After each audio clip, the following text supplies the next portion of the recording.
Hei!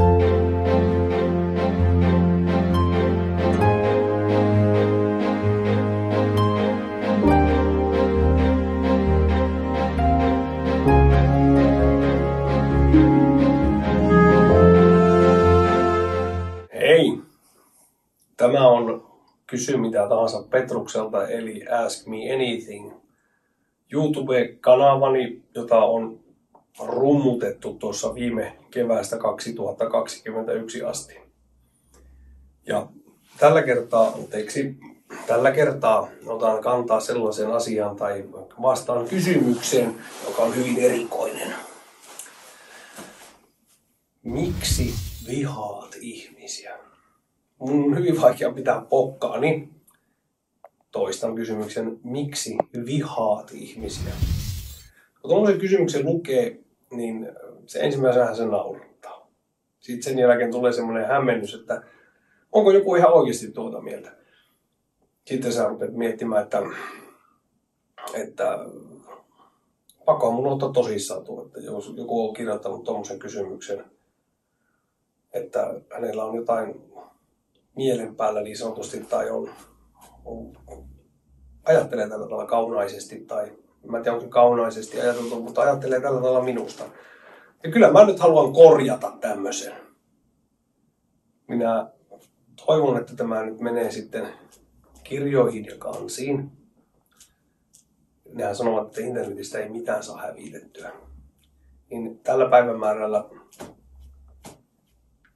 tämä on nyt 2.11. Petrus Soderus ei vihaa ketään. En minä vihaa ketään. Ensinnäkin mulla ei ole varaa vihata ketään.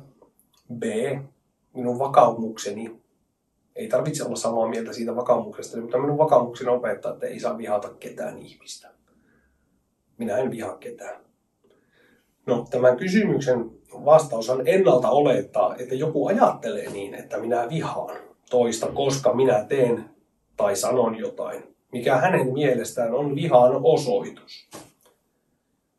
Siksi haluan lähteä perusteista ja muinaiset roomalaiset. Ei sentään. Ei mennä niin pitkälle, mutta tämä, että jos mä oon eri mieltä jonkun toisen ihmisen kanssa jostain asiasta, eihän se tarkoita sitä, että minä vihaan häntä. Tietenkin jos on kasvanut semmoisessa, sanotaanko, että en sano, että kuplassa, koska se on minun mielestä on loukkaus, että sanoo. Arvostan niin paljon muita ihmisiä, että en sano, että olet elänyt kuplassa, sinä joka kysyt näin. En edes tiedä, kuka olet. Mutta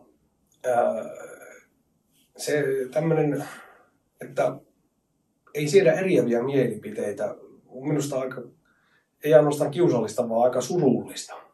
Koska tämä maailmahan tulee olemaan paljon ihmisiä, jotka on ihan varmasti täysin eri mieltä sinun ja minun kanssa monista asioista. Ja tarkoittaako se sitä, että he vihaavat?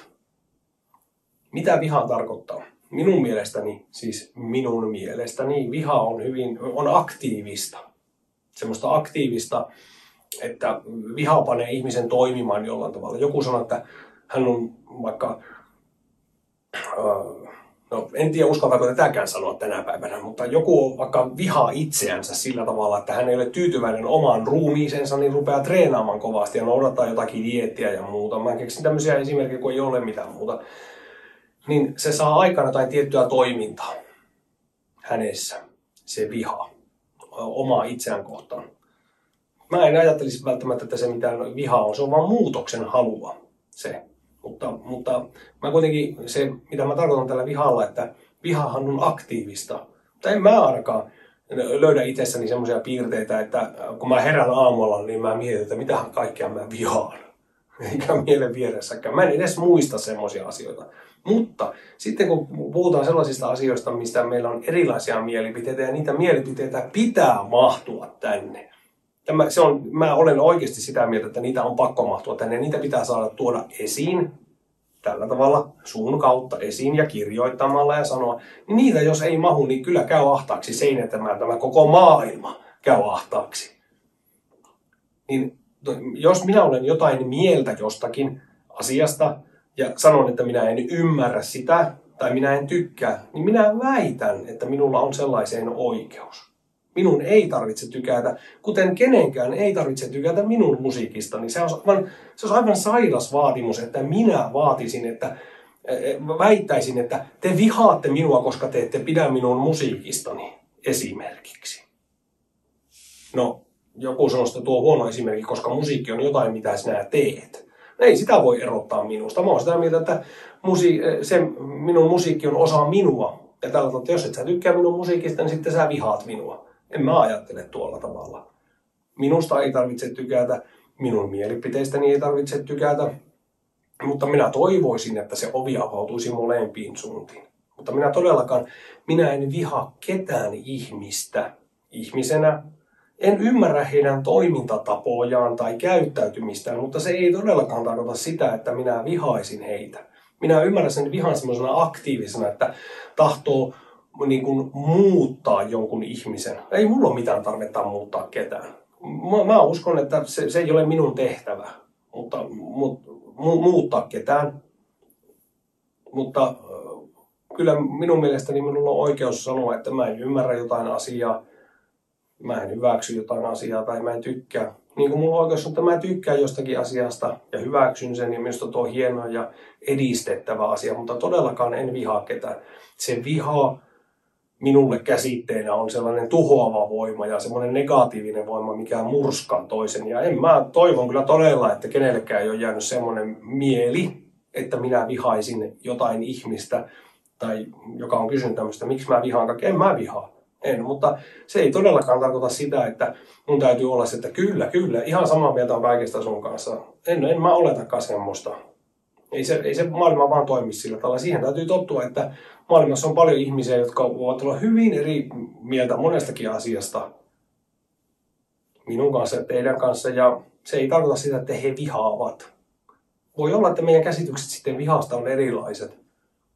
Voi olla. Mutta hyvä. Toivon, että tämä vastaus tyydyttää siinä mielessä, että minä en ajattele sitä vihana ajattelemaan, että se on semmoinen mielipideasia. No, sitten on kysytty myös tämmöistä, että minkä takia minä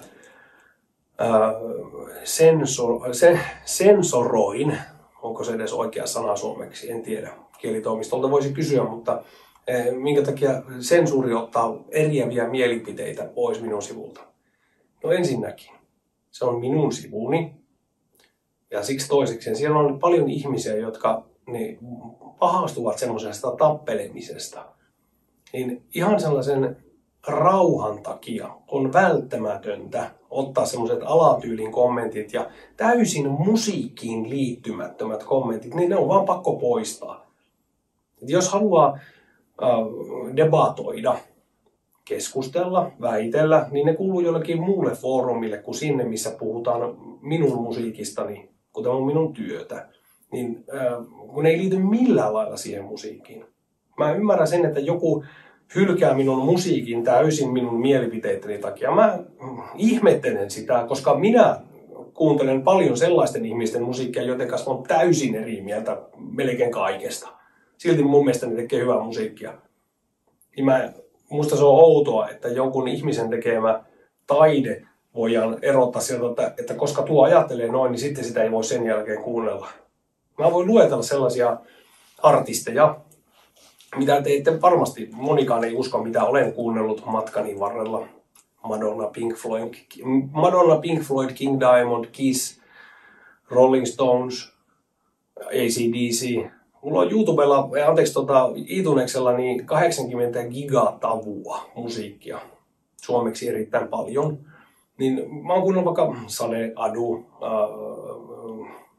Gypsy Kings, Alavina, Istar, tämmöisiä.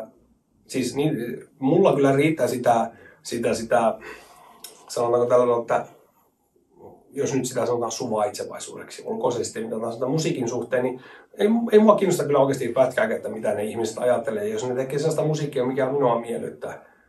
Ettehän te hyvänä aika putkimieheltäkään me kysymään niin mielipiteitä, että no mä en ota sitä putkimiestä, kun se sen takia, kun se ajattelee tuolla tavalla. Ei tämä maailma vaan toimi sillä tavalla. Totta kai minä olen tuonut esille näitä mielipiteitä, mutta mä olen tuonut esille niitä kysyttäessä.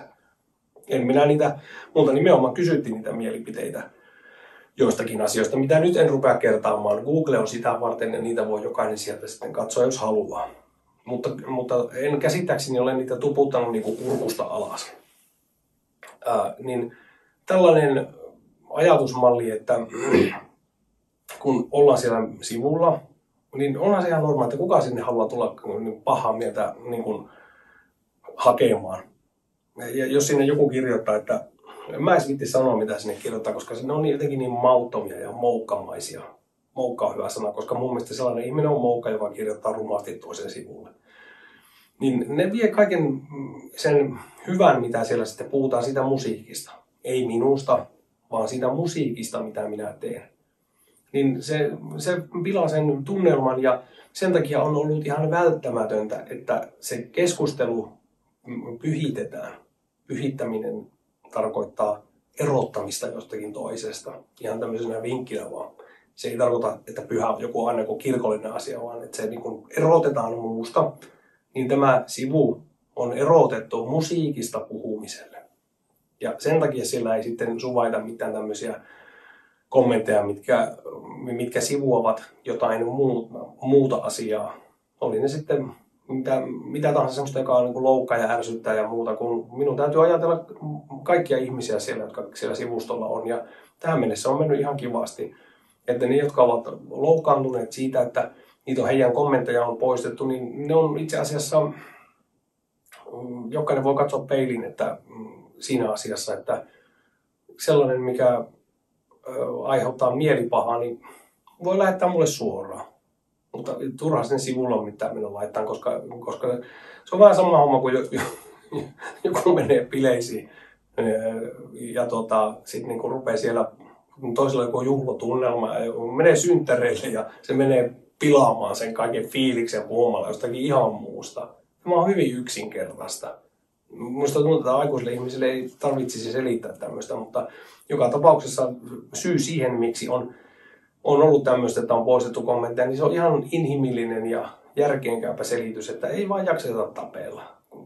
Aivan tarpeetonta semmoinen. Ja jos niitä mielipiteitä on, niin kuin niitä varmasti on, niin mulle voi lähettää sitä sähköpostia. Mulla on julkinen sähköposti siellä ja olen valmis. Mulla ei hirveästi ole kyllä aikaa, mutta olen pyrkinyt aina vastaamaan. Mutta sitten kun sieltä tulee semmoinen 10 sivun essee jostakin, niin en valitettavasti kykene vastaamaan ihan kaikkeen. Mutta olen pyrkinyt kyllä vastaamaan asiallisiin kysymyksiin. Ja toivon, että tämä nyt sitten, tämä vastaus riittäisi. Ei tarvitse enää taikinoida tällä asialla enempää. Ja huumorimiehenä sitä puolta harvoin nähnyt minusta, mutta väläytän vähän tässä sitä, niin todellakaan en halua mitään riitelyjä ja muuta. Tämä elämä on ihan liian lyhyt semmoiseen. Niin ei siellä mun sivulla. Ja en vielä kerran tiedoksi, että en vihaa ketään. Haluan kaikille hyvää. Ihan varmasti haluan kaikille hyvää, vaikka en olisikaan samaa mieltä. Okei, hyvää jatkoa teille ja kiitos hyvistä kysymyksistä.